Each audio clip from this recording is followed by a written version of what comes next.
Hello and welcome to the Max MPS Radio. My name is Frisse and today I'm glad to have Miguel Blacutt on the podcast. And I'm really looking forward to our discussion. We will talk about metabolism and adaptive thermogenesis. And Miguel, I hope I pronounced that name right. So welcome to the podcast. Thank you, Jan. Thank you very much for having me on here. I really do appreciate being on here. You've had some awesome guests, and I'm happy to be one of them. Thank you. Appreciate it. Before we actually start, you may just introduce yourself real quick. So who are you? What are you doing? And what are your background in academia? Cool. So as you said, my name is Miguel. I am a coach at Revive Stronger alongside my mans Steve Hall and Pascal Floor. I am also a student of Nutritional Biochemistry at McGill University, currently about to go into my last semester, and then after that I will be starting a master's in exercise science. And I have applied to a few different schools under great supervisors, as we've discussed, and I'm really looking forward to hearing back and hopefully being able to contribute to the academic society so far. My goal in all of this is to be able to be both an educator, so to learn as much as possible and then disseminate that information to others, and also to come up with original research that other people can use to sort of guide their nutritional and training protocols. Cool. Great. And as I said, today's topic will be metabolism and adaptive thermogenesis. So before we actually dive more into reasons for metabolic adaptions, I will start with a real basic question. What components does the human metabolism actually have? Awesome. So your total daily energy expenditure, or as most call it, just your metabolic rate, is made up of four things. It is made up of your basal metabolic rate, and this is just the energy that you need to survive. It's the basic amount of energy that we need in order to be lying down, calm, breathing at a normal pace in a thermoneutral environment. So literally just the energy that you need in order for your body to keep on going. Then there is a thermic effect of food, or TDEE. This is the energy that is required in order to break down and digest and do all the digestion process with the food you eat. And this seems to be about 10% of the calories that you eat. Then we have exercise energy expenditure. So this is pretty obvious, just the energy that you spend exercising. And then we have your non-exercise activity thermogenesis. And this is the energy that goes into things like fidgeting, walking, bobbing your head to music, doing hand gestures. It's non-volitional activity, the things that you can't quite control. Although it does involve also walking. Great. So we know that there are big interindividual differences in metabolism. So which component of metabolism makes up the most for the difference? Right, so if we go over them one by one, basal metabolic rate doesn't seem to have a very big variation. It seems that the largest variation that we can see between basal metabolic rate is about 15%, which when we think about it, it isn't that much. So if someone has a basal metabolic rate of 2,000 calories, this means that at the upper end we can expect them to have like 2,150 calories, or they can go down to like 1,850. So the difference there isn't quite as big, and really isn't enough to explain why some people can eat so much food and not gain weight. Then the thermic effect of food, it's 10% in a mixed meal, and this doesn't seem to vary a lot. When you eat more, like if you're someone who bulks on 5,000 calories, of course that will be larger, because if you're eating 5,000 calories and 10% of that is 500, versus someone who's dieting on like 1,800, then you're going to have a TEF of 180. But that's pretty much as big of a variation as we get. It's just the amount of food that is being eaten. Then exercise energy expenditure, that can vary quite a lot between people, but we will discuss about how that can be affected by adaptive thermogenesis later. But there does seem to be sort of an upper limit to how much you can push your exercise energy expenditure. And then your NEAT, your non-exercise activity thermogenesis, that is what seems to vary the most. Some research suggests that it can vary between 2,000 calories between two people of the same body composition and size and everything else. That means that one person could be losing weight on 2,000 calories and another one could be on 4,000. That's the complete upper end of the spectrum, but it does seem to have a 2,000 calorie variation. Interesting, and I'm glad you pointed out that actually BMR doesn't the individual differences aren't too big, and like when people say that their metabolism is like screwed or low or whatever, it's usually more like they move less than a different person and not their metabolism per se. So right, yeah. Yeah, my next question would be like you already answered that, but like I want to point out again that what percentage of variation do you got in BMR in like what did we found in your research? Yeah, so I think that most research points at an average of like 5%. There was a study done by Rosenbaum and Leibel in 2016 where they basically looked at a whole bunch of people, looked at their basal metabolic rate at maintenance, at a 10% weight loss, and then at a 20% weight loss, and they found that basal metabolic rate between people and between conditions only varied about 5%. So again, basal metabolic rate does not seem to be able to decrease to a point where it will cause your metabolism to be broken or really or really very well adapted. It seems that the majority of decreases in total daily energy expenditure cannot be explained by decreases in basal metabolic rate. And this sort of makes sense because it's the energy that is needed to survive that can't just go down to the toilet. Yeah, absolutely. And yeah, I remember when I first read about it, it's been a while, but I was actually surprised that it's that small of a difference. Right, and I think that most people prefer to use that as an excuse. It's a very easy excuse to say, hey, my metabolic rate is broken, or being like, I just naturally burn less energy, than saying, hey, no, maybe I just spend 12 hours sitting down and on the couch and I don't exercise and stuff like that. I find that most people like to use excuses of things that is outside of their control, because if it's not in control, then it's not your fault. Absolutely. And glad we know more about it today. So yeah, there are also inter-individual differences, either acute by ramping up physical activity or more long-term by metabolic adaptions. And I want to know, like, what factors do influence your metabolism over long-term weight loss or weight gain, and in what fashion do those factors typically adapt? All right, cool, great question.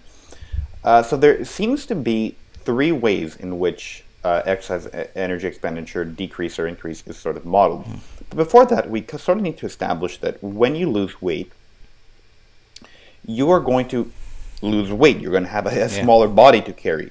People don't quite understand that one of the biggest determinants of your total daily energy expenditure is your total weight and body composition. People who are obese and weigh 200 kilos, like if they were to walk around, they would have a greater energy expenditure than you walking around at 90 kilos, because they are just moving such a heavy body. This is why we can take such heavy individuals and diet them on larger amounts of food. So anyways, speaking of like non-obese individuals, when you just go, let's say, from like 90 kilos to 80 kilos, you are going to have a smaller body to move, and that is going to just directly cause you to have to spend less energy moving it. So one of the ways in which we see metabolism decrease is just because you have a smaller body. Now, the decreases in adaptive thermogenesis and other things seem to follow three different models, and that is one being a mechanical model. And in the mechanical model, this explains that the decrease in energy expenditure is directly proportional to the amount of weight that is lost, and there is no further weight loss. Just you lose weight, you have a smaller body to carry, you spend less energy. Yeah. Then there is also a threshold model, and in the threshold model, that explains that your energy expenditure is going to decrease beyond what could be predicted by your body composition and weight up to a certain point. And then after the certain point, decreases in energy expenditure will only be accounted for by having a smaller body. And then there is the spring model. And in the spring model, that explains that there will be decreases in energy expenditure beyond what could be expected due to your body composition and weight, proportional to the amount of weight you lose. So the more weight you lose, the more decreases in adaptive thermogenesis we see. Okay, so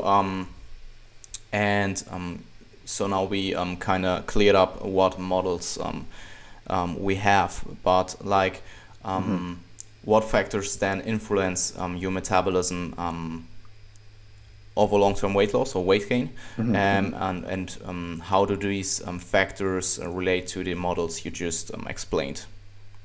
Cool. So going back to a study that I mentioned earlier by Rosenbaum and Leibel done in 2016, these are two really, really big researchers when it comes to metabolic rate, if anyone wants to look at them. They did a study where what they did is they took people at baseline, and they measured their BMR, their non-resting energy expenditure, and NEAT, and they made them go through a calorie deficit until they achieved 10% weight reduction. Then they maintained for 4 weeks, and then they went for a 20% reduction of the baseline. And at each step, they measured all those things again. So what they found, though, is really interesting, is that basal metabolic rate decreased when going from baseline to 10%, but did not decrease further when going from 10% to 20%. Non-exercise activity thermogenesis went down from baseline to 10%, and then further went down from 10% to 20%. So this shows us that basal metabolic rate, again, the energy that is just needed to survive, follows the threshold model to where it will decrease beyond what we could predict up to a certain point, and then decreases will only be accounted for by having a smaller body. And this makes sense because there is only so much that we can chop off from the basic amount of energy that you need to survive. There's only, when we think about the components of basal metabolic rate, there's only so much that your body temperature can drop. There's only so much that we can drop hormones, only so much that we can stop things like hair growth, nail growth, all these things that are affected when you go into a severe calorie deficit are going to decrease, but only to a certain point, because at the end of the day, your body still needs to survive. However, non-exercise activity thermogenesis isn't needed for survival. Sure, you need to go up and do things, but you can cut it to a certain point. Like, you can lay on your couch and only move when you have to go to the kitchen or go to the bathroom, right? Like, these things can happen. And you know, like when you see someone in a very severe prep, like you see them have to go get a pen across the room and they have to contemplate life before they do it. So non-exercise activity thermogenesis seems to follow the spring model, to where decreases in non-exercise activity thermogenesis are going to be proportional to the amount of body weight you lose, and they're going to continue until you pretty much have no body weight left to lose. So we have basal metabolic rate following this threshold model, and then we have non-exercise activity thermogenesis following a spring model, which sort of tells us that as you lose weight, the main way that your metabolism or your metabolic rate is going to be affected is going to be by you simply moving less. And not just moving less. People think that, all right, well, non-exercise activity thermogenesis is just me accounting for my steps. No, it's also things like you fidgeting, bobbing your head to music, to you just overall, you know, taking that extra skip, or the stairs, or not taking that shortcut. When you're dieting, like, your favorite song can come on and you won't move, or you will take every shortcut you can. You will always take the elevator. I remember one time when I was in a very severe deficit. It was probably like the leanest I've ever gotten. I lived on like the third floor of my building in university, and the elevator was always busy because it was like a 10th floor building. so everyone on the second, third floor would always take the stairs. And like one of my friends saw me take the elevator. He's like, Miguel, the hell, you work out like 3 hours a day. Why are you taking the elevator? You should be like jumping up and down these stairs. I'm like, oh man, oh, there goes my NEAT.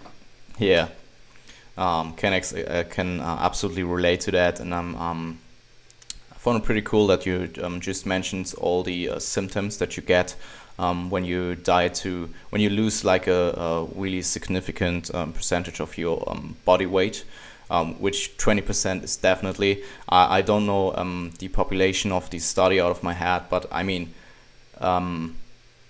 was it like in obese individuals or? They weren't obese, but okay. they were overweight.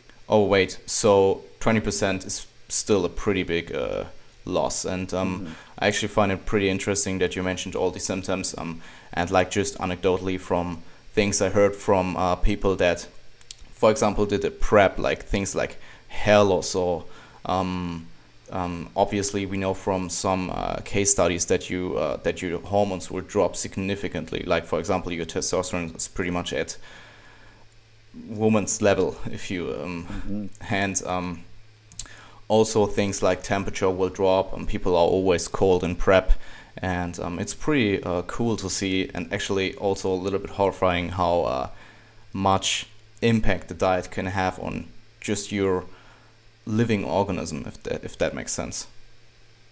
Right, and I will say that one thing that is interesting about how your body adapts to the diet is that some people have it worse than others. Yeah. For me, when I diet severely, I won't get diet symptoms until I'm like lower than like 9% body fat. But when I break that sort of 9%, which is somewhere around like 160 pounds for me, I can't sleep. My hair falls. Yeah. I cannot warm up. My hands like get dry and crack. Yeah, for me, I get all these symptoms like really, really bad, and this is why I won't compete in any time soon. Probably until I finish my Ph.D. Because I do not want to put myself through that while having to, write a thesis. That would not be fun. Yeah. But if you look at someone like Berto, I think that he said that when people say, hey, I can't warm up or my hands crack, he's like, I cannot even relate to that. Like that stuff just has never happened to me. Some people, they can diet and prep all they want and they just don't get their adaptations. Obviously, like we don't have it in the literature right now, just a huge amounts of data on competing bodybuilders and the adaptations that they get trying to see those variations. But from my experience coaching a very wide amount of people, it just seems that people react differently. Yeah, absolutely. And I heard some horrifying things from people that did a prep at that moment, and yeah, dieting can be pretty horrible. I mean, in the end, it's like controlled starvation, and yeah, I found it pretty interesting, and looking forward to more data coming out related to that topic. Yeah, definitely, and I think that right now the best thing that we can do is just sort of look at our own case studies as prep coaches, as seeing how we can minimize those negative things in our clients' best. Yeah, absolutely. And one thing I just that came up to my mind when you mentioned that actually your metabolism will drop also through just losing body weight.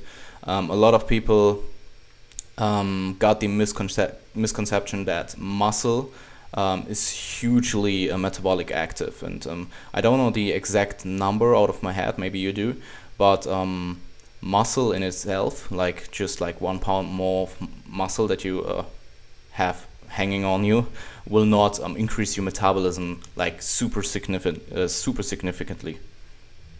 Right. So I think that when we look at things like that,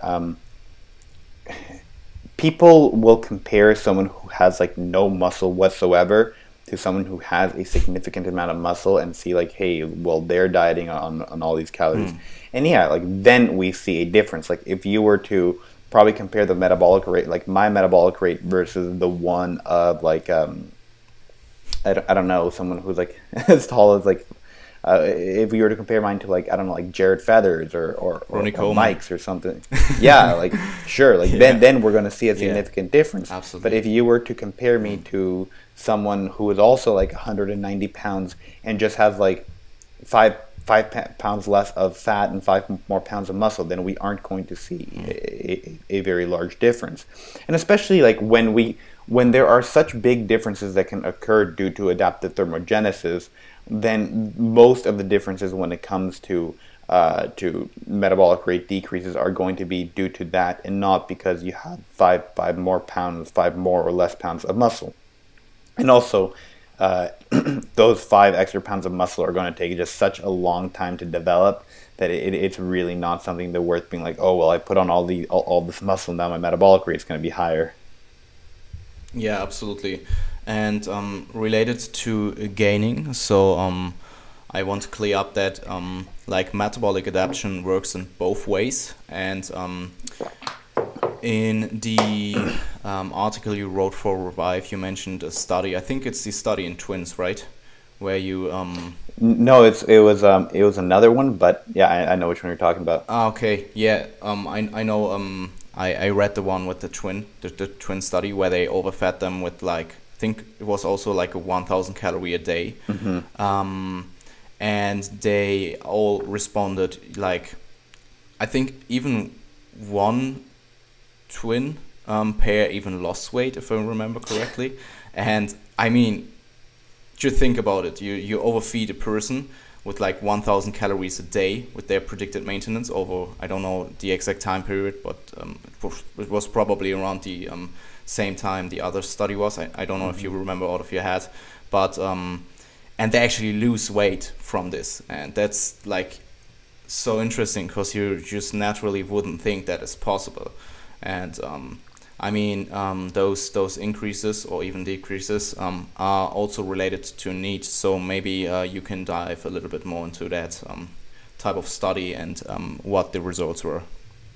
Sure. So it's important to remember that adaptive thermogenesis isn't just specific to dieting. Adaptive thermogenesis is defined as energy expenditure that goes beyond what could be predicted by your body composition and weight, whether it's negative or positive.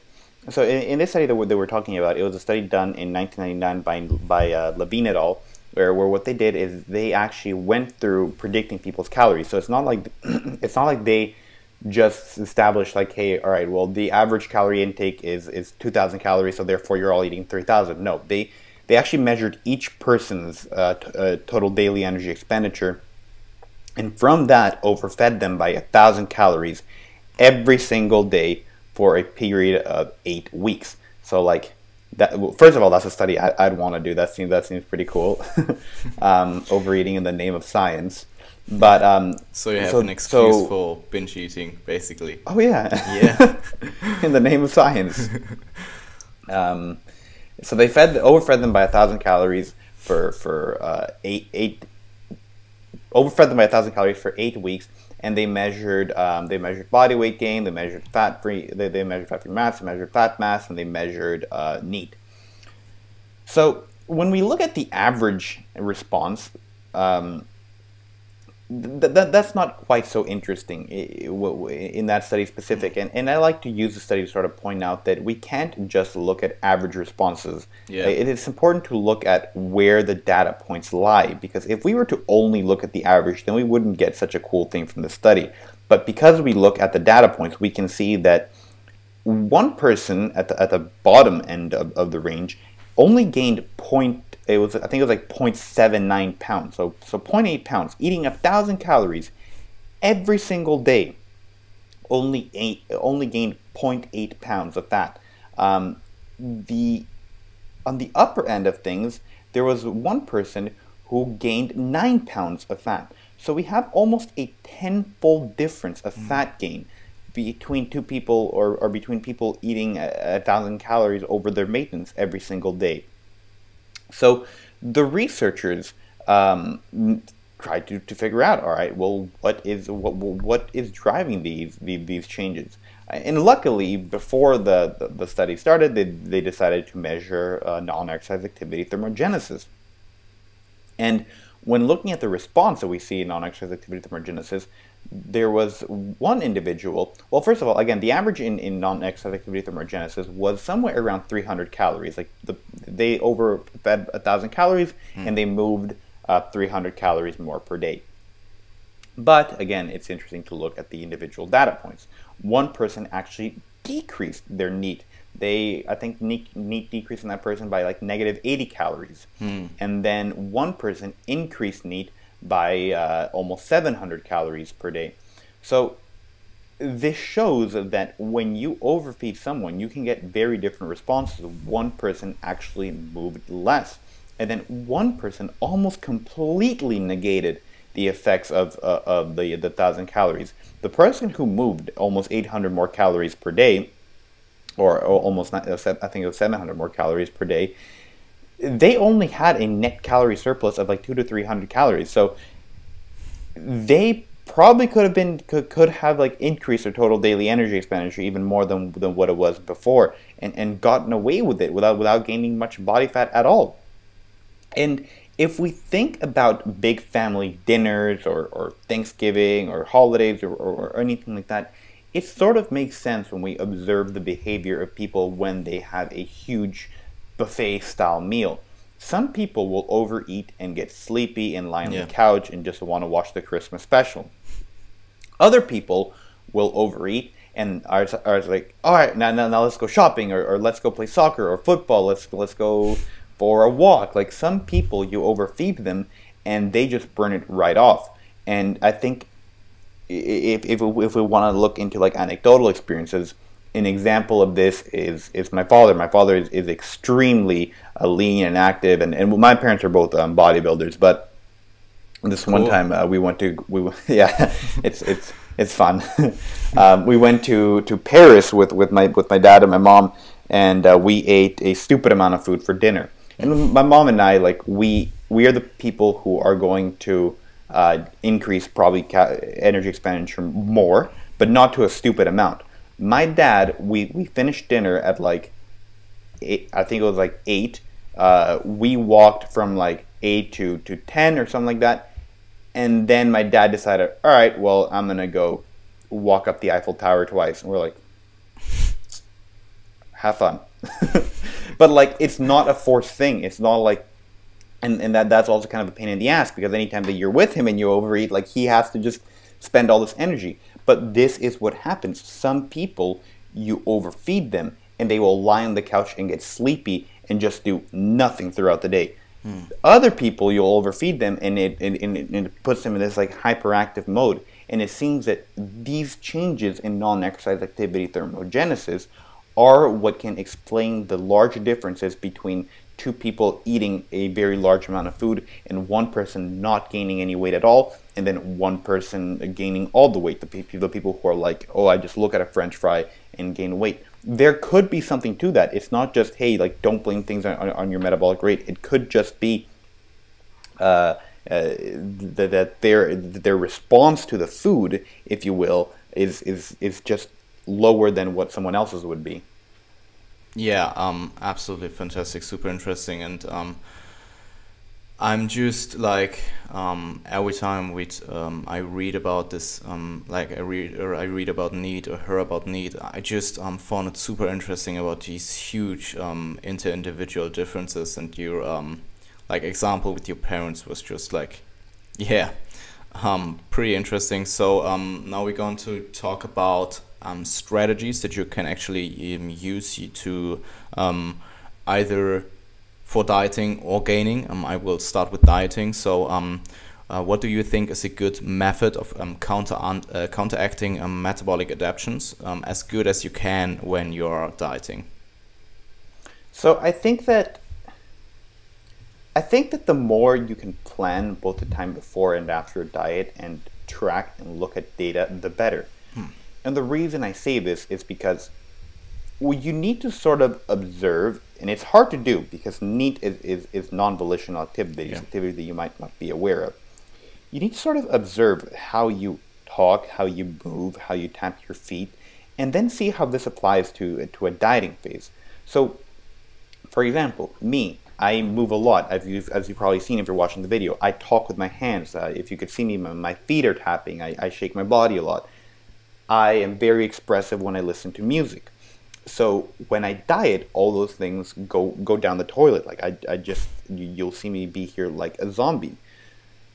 So if you notice yourself going from this period of like just always moving around and just being super hyperactive to not moving whatsoever, then we can sort of make up for things by using like a step tracker or finding ways to purposely increase your non-exercise activity thermogenesis, which I will get into in a minute. However, if you're the type of person who just sits through a conversation and doesn't tap their feet, you just sit there quietly and pretty much do nothing, and you go from that to also doing nothing, then we don't have to make up such a big increase when it comes to your daily steps or to other facets of that non-exercise activity thermogenesis, because you aren't moving around very much. Also, again, this doesn't just include just hand gestures and stuff. It's if you're the type of person to like always take the shortcut or the stairs and stuff like that, you have to sort of observe what your behaviors are before the diet, so then when you're in the diet, you know what you sort of need to make up for. So let's go over both cases. If you're the type of person who is very hyperactive and then all of a sudden is not, and you want to know how to make up for this, well, what we need to do is you need to track your daily steps, or you shouldn't. I guess need is a very strong word. You should track your daily steps before the diet when you're in that hyperactive phase. And then when you're in the diet and you find yourself not moving around anymore, not being as expressive, not being as hyperactive, then we can take the daily steps that you were taking before and add in a couple of thousand. So probably add in somewhere between like 2,000 to 4,000 steps, depending on how much of an activity drop we see, on how much time we have, and whether or not you can actually be bothered to do the thing. And if you're the type of person who just doesn't move, and then you also don't move, then we can just keep things the same, because really nothing changed. And I think at that point, then the strategy that we could use is to just maintain your NEAT levels. Obviously, things are going to you might go from like not moving very much to truly not moving at all, and then we can add in a few, like 1,000 steps, something like that. But we probably won't have to do that, and especially if we're manipulating things like cardio. Then we probably don't have to manipulate things too much when it comes to NEAT if we're talking about a person who goes from not moving to not moving, compared to a person that goes from just being the most hyperactive person in the world to just not moving around very much. And we do see this in anecdotal evidence when it comes to coaching clients. I think that there is a few different types of people. There's a people who gain on a ton of calories. So like you'll put them through a gaining phase and they will gain on like 5,000 calories. And then when it comes time to diet, they'll be dieting on 2,000 calories. These people have a very adaptive metabolism. And at that point, we probably do need to try to make up for it with cardio and with NEAT. Then there's the people, and this is the people that we hate. This is the people that they have a high metabolic rate when dieting, and it doesn't seem to be affected in the other way around. So again, these are the people probably like Berto that are very active, and then you diet, and then they're still very active, and just decreases in energy expenditure are just proportional to body weight. So yeah, I think that gives sort of a good sort of practical application for dieting, for people to really just look at your behaviors before and after the diet and sort of plan your daily steps around it. And I'm not saying that these 2,000 to 4,000 steps are an absolute limit. Some people will need to increase it a lot more. I think at one point or another, Steve was doing upwards of 15,000 steps per day. But it just depends what you want to do and what you have time for, or if you just kind of rather go kill yourself with cardio.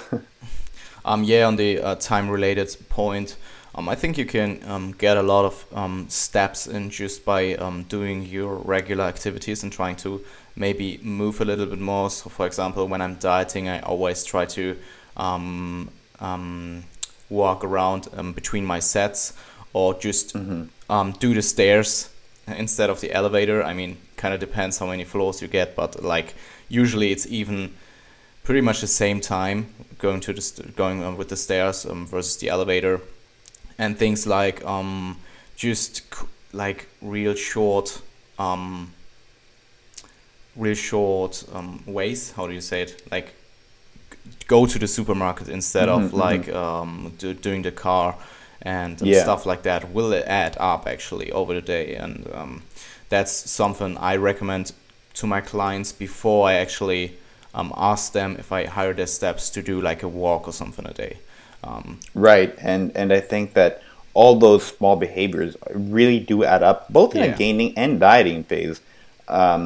Just parking far away and having to walk to the store, not taking shortcuts. If you make a conscious effort to just not take shortcuts, that can significantly increase your step count per day. One thing that I'm kind of enjoying as of late is to just I really enjoy listening to live music. So what I'll do is, instead of just like my live listening to music time being when I'm laying in bed or something, is I will actually just do it as a warm up. Like I'll be at the gym and I'll just put some like live music on my AirPods on my iPhone, and just do it when I'm walking. So then I kind of get my listening to live music time when I'm walking on the treadmill instead of lying in bed. And the reason I don't do this outside is, like, one, because I don't want to be looking at my phone, and two, because this is Canada and it's minus 30 degrees outside right now. Yeah, makes absolutely sense. I remember when dieting, you look outside and it's just like snowing on some stuff, and you're like, fuck this. But you gotta get the steps in anyway. So interesting. And one thing I wanted to mention also is like, you talked about adding cardio in, and I think it's important to notice that if you add in cardio, you still have to somewhat keep your steps in check, so you don't make up for the cardio later in the day and just lay around or something. I think there's some research pointing out in that direction, that you should probably still check your steps and then add in the cardio on top of your daily step count. Right, and that's a great point, and that's one that we can get into, discussing a study by Ponzer et al. Done in, I think, 2012 and 2015 on the Hadza population. Yeah, so the Hadza population, this is some research that really shocked a lot of people in academia, myself including. It just puzzles the hell out of you. The Hadza population are probably the last hunter-gatherer population there is. I think there is one in like an outside island in India now, but they're just like way too dangerous to be studied. I'm not sure if you saw this, but there is actually like the most violent. It's one of the most violent populations there are, and like someone tried to approach them to like go spread religion, and then got speared to death. Oh, wow. So, anyways, the Hadza population is not that population. They're actually friendly. Yeah. But it's the last. It's probably one of the last true hunter-gatherer populations there are. They have no firearms, no livestock. Everything they eat is by hunting and gathering. So these are some of the most active people in the entire world. They move around the entire day. So Ponzer et al., what they did is they tracked their energy expenditure. They gave them an accelerometer to track to track how ridiculously active they were. And to see how their total daily energy expenditure compared to the one of a standard person living in the Western civilization. And it is important to realize here that they didn't focus on basal metabolic rate, which again we said that doesn't vary that much. They measured on total daily energy expenditure, all the energy that is expended throughout the day. This includes the energy from your physical activity. And they found that the Hadza population, their average calorie expenditure was the same as a Western counterpart. and I'm not talking about a Western counterpart here that is running marathons on the daily. I'm talking about your average North American person. So this really stumbled people, and again, it caused the research to ask why, like how could this be? So it seems that this population of people is just so highly active, or at least some members of it are so highly active, that it leads them to make up for it later on in the day. So what they sort of hypothesized was that the people who are probably in charge of the hunting and the gathering, the people who are like chasing after wild boars or whatever they eat, they probably had easier chores to do later on in the day, or they lay around, or they just do maybe things like, I don't know, like sweeping, or just doing very low demanding activities that allow them to sort of make up for this later on in the day. And this can sort of be applied to other people, such as ones trying to constantly manipulate energy expenditure upwards by forcing steps to be higher, or by doing cardio every day. Obviously, right now, if I were to take you, Jan, from right now, and I take you through a day of the Hadza population, you are going to burn a ridiculous amount of calories, because we are increasing energy, we're increasing physical activity within the acute sense. However, it seems that when we increase energy expenditure chronically, there is only a certain limit to how much we can actually increase it by, and after that, your body is going to get used to it. You're just going to move it around less. Or in these populations, it was also proposed that their basal metabolic rate might have actually just been lower. So this is the type of situation where we see, hey, maybe you spend like an extra 800 calories, but your basal metabolic rate is really going to be on the very low end of that variance that we talked about, in order to sort of make up for it. And this is often seen in things like cardio, for example, where you will see someone do like 500 calories of cardio, and then they will just lie around the house and not do anything all day. So it does seem like if you push your energy expenditure to a ridiculously high degree, in the short term, yes, it might cause energy expenditure, but also in the short term, you might move around less in that day. And also chronically, you will also expend less energy, because your body will find a way to adapt, either by making you just not move around as much the entire day, or in this extreme case that probably goes down to generations and generations of high physical activity, basal metabolic rate can decrease. And if we sort of think about it evolutionarily, it makes sense. If the Hadza population, if their physical activity was to actually allow them to increase total daily energy expenditure beyond what Western civilization counterpart would, it would be incredibly difficult for their total daily energy expenditure to be 5,000 calories a day, and for them to have to hunt and gather 5,000 calories of food per day for their entire tribe. Like, it just wouldn't happen. They would die off. So there does seem to be some mechanisms in place that limit the amount of energy that you can expend within a certain day, both in the acute, but mostly in the chronic long term. So it seems that when people force their steps to be so incredibly high every day, I mean, I think that the obsession that we saw with MyFitnessPal early in like 2010, 2012, we are sort of starting to see with step counters nowadays, where people are just sort of developing an unhealthy relationship with their step counters, trying to artificially inflate them up, thinking that this is going to lead them to eat all this food. I think that there is only so much that you can do there before we see decreases elsewhere. Yeah, absolutely. Absolutely. I noticed that trend too. So, and I even have a client who had some really big numbers on his Fitbit every day, and we're currently trying to regulate that down. Especially when it's not part of their daily life. Like some people, for example, isn't. I get quite, I get quite a few steps in per day, because first of all, I live I live like 20 minutes away from my campus. I walk there every day, and then you have to walk from class to class, from building to building. I don't have a car, so I walk everywhere. So my steps, when tracked, can get somewhere between like 10 to 15,000 a day. But I don't force it at all. Like and I don't care about it at all either. Like if one day I get 2,000 steps in because I had to like just sit here and study for final, I'm okay with it. But I think the issue is when people are spending like 2 hours forcing themselves to walk because, again, the keyword being forcing themselves to walk because they want their steps to be higher.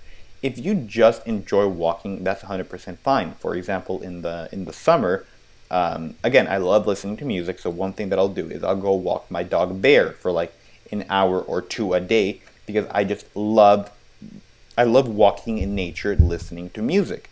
But it would be different if it was like, man, like I have to force myself to walk. Like I really don't want to do this, but I need to do this in order to get my steps in. And we do see people like this developing a very bad relationship, unhealthy relationship with their step counters, as you just mentioned with your client. Yeah, and transitioning that strategies or methods that we just mentioned to more of like a gaining approach. So what do you recommend typically for tracking activity in when somebody is trying to gain weight in like an improvement season or bulking season, whatever you want to call it? So I think that when you're gaining weight, it sort of also applies to just track your where you're at baseline, and then try to maintain it, but don't give yourself a headache over it. Like if you find that your baseline daily step count is like 10,000 calories or 10,000 steps a day, and one day you hit 8, 7, it's fine. Like you're gaining weight anyways.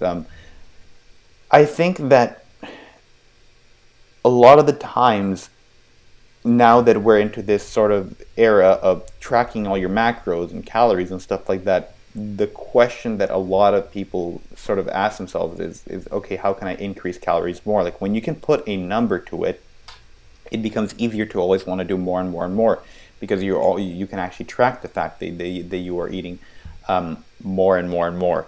So I think that when you are trying to gain weight, you shouldn't just try to inflate how many calories you can eat by taking all these steps. I think that a better strategy is to just sort of accept the fact that, all right, this is your average day, and if you can't hit that, that's okay because we aren't doing anything too serious right now. I think that the off season, the improvement season is both an off season from the intensity of the diet physiologically and psychologically. I think that when one is dieting, you get a lot of mental injuries. You do get bad relationships with food, with your step counter.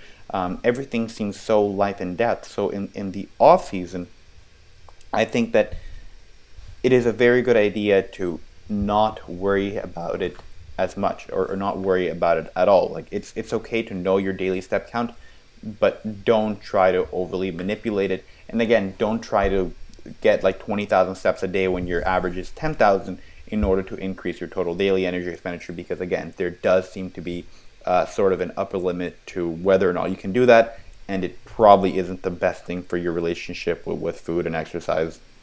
Yeah, super glad you mentioned the mental point of that. Like in an improvement season, you just want to chill out a little bit more and kind of get away from tracking everything super precisely, and that's also it probably also counts for your nutrition. For example, maybe something like a protein and calorie strategy is more for like a gaining approach, where whether in a diet you want to maybe track macros more precisely. Just as an example. And what did you want to add? I just wanted to say that I think that in an off season, the less you can track, the better. If you can just track body weight, I think that's probably the best position to be in. of course, given that you get enough protein. Like for example, I don't track macros or calories, or I just track body weight and make sure that I get like 4 meals with 20 to 40 grams of high quality protein in there. And I think that when you do this for so long, and especially when you have parents that do this for so long, like you just develop baseline eating behaviors that just allow you to do it. Like it would be very weird for me to have a meal that doesn't have a protein source in it. In fact, I don't think I can't remember a time where I've had a meal that has just had like rice and chickpeas or something like that. And now people are going to get mad at me saying that chickpeas have protein, but yeah, I think that those behaviors really allow you to get away with tracking the least amount of variables as possible. Yeah, I think there is something to tracking at least a little bit, or like a specific like accuracy. For example, I mean, if you don't track it, how do you want to control it? I mean, I get the whole intuitive eating, or as Ericans would probably say, like habit-based eating thing. I think for most people there are definitely restrictions to that method. I mean, that's probably a whole other discussion for another podcast. But I mean, if you can do it and it actually works for you, you gain at an appropriate rate and you get your protein feedings in throughout the day, there's absolutely nothing against that. So I also want to mention that what you mentioned with probably don't tracking steps in your off season or letting them fall wherever you naturally just move around, it's probably a pretty good strategy for I can just talk about my current situation, which is I'm gaining to 11 months or something right now, and I just don't want to really eat anymore. And just as an example, if I want to, or if I would force myself to do more steps, for example, when I did my last mini cut, I actually ramped it up to around 12K or something, which I can pretty much do through my daily habits and through my daily just activities that I do, by just walking around a little bit more, doing the steps instead of the elevator and stuff like that. I'm parking a little bit farther away, but then when I transition from mini cutting to my improvement season, I just let them fall whatever they would be naturally, and now I'm at around 8K or something, and that's pretty much my online coaching activity step count for the day. And I actually increased my estimated maintenance probably increased through 300 to 400 calories, obviously also by gaining weight. But if I would actually right now trying to force myself to do 12K or even more, I couldn't eat that much food. I mean, it's funny because like when I started my gaining phase, I'm a pretty good eater, and I remember I was like, I never get to the point where I don't want to eat food anymore. But I currently am the heaviest that I have been in my entire life, and I mean, this also relates to the settling point theory, but it would be absolutely horrifying for me right now to eat like even like 200 or 300 calories more, which will probably come with 5K more steps a day. It's funny because I think that most people, when they think of overeating, it's fun to overeat once or twice, but when you have to eat over your desired amount every single day, and just like, and you wake up not hungry and you have to force yourself to eat, and like you go to bed, stuff, like it just becomes such a daunting task. I remember when I was working, I can't remember what job, but I was working something that required a lot of movements, and also I was in a bigger camp. My classes were a lot more spread out, so I was just moving around like a crazy person. I was playing like a few like intramural sports, and my calorie intake got so like just so stupidly high that it was the first time in my life that I felt like that. I was like, all right, well, I'm done with food. Food isn't cool anymore. It's just a task. Yeah. That was me in the beginning when I actually started training, cause back in the days you was like you started pretty skinny fat. I started pretty skinny fat, but obviously back in the days you had to really dirty bulk, so probably ate around 800 to 1,000 calories surplus or something, and it was just horrifying. I remember I did it for like half a year, and I was like I couldn't do it anymore, and it was just really like the bad relationship with the food, but in the other way, in the other way around. Yeah. Yeah, you just like you can never go to a restaurant and have enough food. Yeah, absolutely. And I mean, I also noticed the other way around on my own when I was pretty lean. Like you go to the, as you said, you go to a restaurant and you order something and you eat it up, and you're like, that's it. And yeah, I mean, I know both ways, and probably the most appreciable from my perspective at least is probably something in the mid ground where you enjoy food but not like you don't have overly hard hunger or craving feelings all the time. Right, and I think that earlier on you made a great point about being able to track whatever works for you. I think that there is a really prominent camp of people who are just super pro intuitive eating and don't quite realize that for a lot of people, like, they're just not there yet, and some people don't want to be there yet. A lot of people want to manipulate all the variables they can in order to maximize physique goals, in order to just kind of stay on top of things. So by no means I'm saying like, oh, everyone should just kind of like intuitive eat. I think that middle ground of like doing whatever makes you happiest and just wherever you find that you have a good relationship with food is the best place you can be. Yeah, absolutely. And as you mentioned, I just like to track. It doesn't really stress me out anymore. Like I do it for so long. It's just some like a really long based habit, and like it will probably stress out me more when I don't track. And oh really? Yeah, not really saying that I track all the time. For example, when I go to those conference travels or on holiday with my girlfriend, I just don't track, and at that point it doesn't stress me out. But for long term, like physique goals, it would probably stress me out more if I couldn't track my food intake. I don't know. Maybe not. Maybe I should try it. And also, I want to mention that at this point right now, if I would just intuitively eat, I would probably lose weight. So I would really have to force myself to eat and kind of eat over my hunger feelings. Whether when I'm much leaner, it's like intuitive eating only works, or would probably only work for me in that mid range of my settling point range.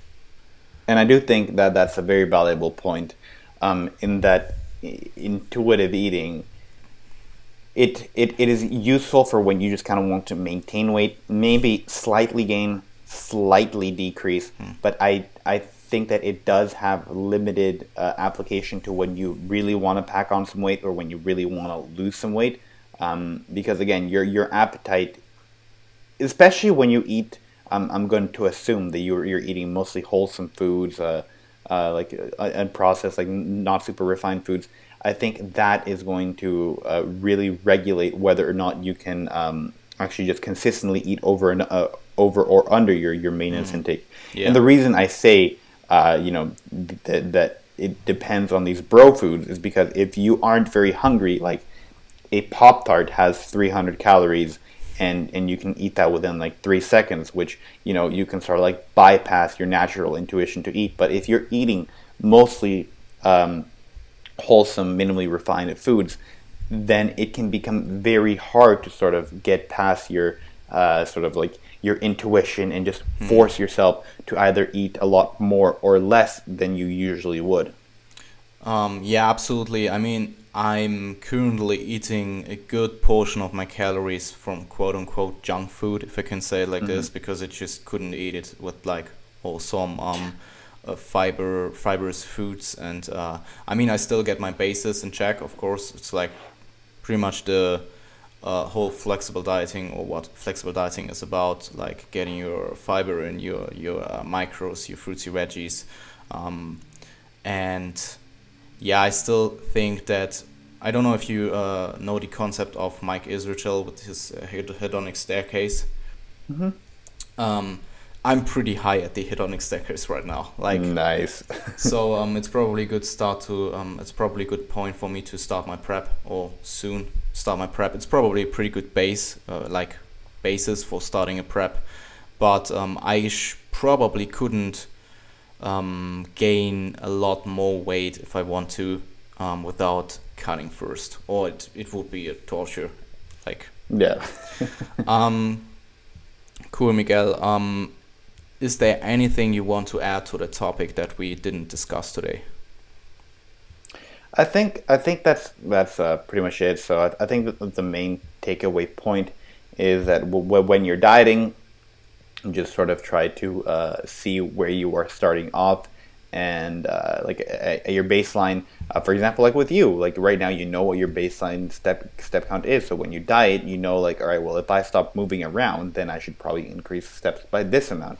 And then when you aren't dieting, just really let things fall where they may, and try not to stress out over it. We are typically a population of people that like data, and that we like to obsess over things. That's just the nature of a bodybuilder. So it can become very hard to just let the numbers fall where they may, but I would highly encourage you to do so. Cool. So without or before we finish that, will actually give you the opportunity to kind of plug your content and website and stuff. Nice. So where can people find you and your content? So you can find me on Instagram at mblacutt. That is MBLACUTT. You can find me and my articles at revivestronger.com. And soon I'm actually I'm about to launch a website where I'm going to also be putting up more articles. Cool. It's just going to be MiguelBlacutt.com. A few articles to look forward to is well, on the Revive Stronger side, I just released one on CBD and the advantages or whether it has advantages on healthy people without anxiety disorders. I'm also going to be releasing an article on MiguelBlacutt.com and on ReviveStronger.com on glucose disposal agents, on a fitness guide to the holidays, and sort of going to be questioning the P ratio at higher body fat percentages, and whether there's sort of the hypothesis that more insulin is going to lead to poor nutrient partitioning in active people actually makes sense. So yeah, you can find me on Instagram, on ReviveStronger.com, MiguelBlacutt.com, and that's pretty much it, where you can find me. Cool. I will link all those links into the description, and looking forward to your articles. Thank you very much, and again, I really do appreciate you having me on, and I guess that now the entire Revive staff has been on here. Yeah. Cool. No problem. Thanks. Awesome, man. So it was awesome talking to you. Yeah. Miguel, I wish you a good day, and see you soon. Thanks, you too.